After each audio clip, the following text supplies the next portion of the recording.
সিয়ামি ইয়াউমি আশুরা আহতাসিবু আলাল্লাহি আইয়ুকাফিরা সানাতাল্লাতি ক্বাবলা।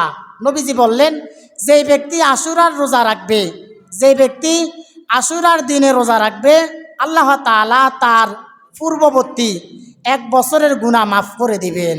সুবহানাল্লাহ। তাহলে যে ব্যক্তি আশুরার দিনে রোজা রাখবে, আল্লাহ তাআলা তার পূর্ববর্তী তার 1 বছর আগের গুনাহগুলো মাফ করে দিবেন।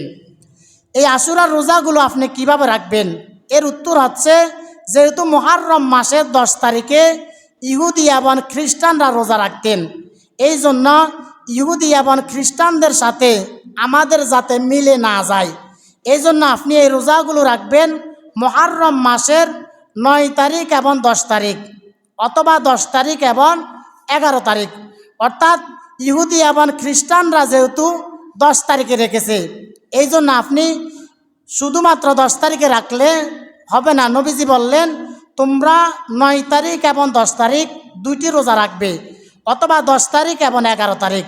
অর্থাৎ আপনি আজকে মুহররম মাসের 9 তারিখ, যারা গত রাত্রে সেহরি খেয়েছে তাদের আজকে একটি রোজা চলমান রয়েছে, তারা গত রাত্রে সেহরি খাওয়ার পর আজকে একটি রোজা, আগামীকালকে একটি রোজা।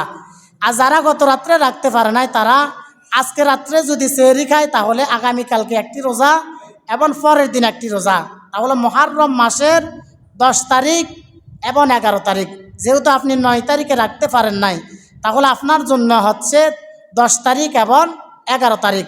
আর এই রোজাগুলোর ফজিলত হচ্ছে, নবীজি বললেন, যে ব্যক্তি আশুরার দিনে রোজা রাখবে, আল্লাহ তাআলা তার পূর্ববর্তী 1 বছরের গুনাহ মাফ করে দিবেন। সুবহানাল্লাহ। সম্মানিত উপস্থিতি, সংক্ষিপ্তভাবে মুহররম মাসের ফজিলত নিয়ে যে কথাগুলো শুনেছি, আল্লাহ তাআলা আমাকে এবং আমাদের সবাইকে আমল করার তৌফিক দান করুন।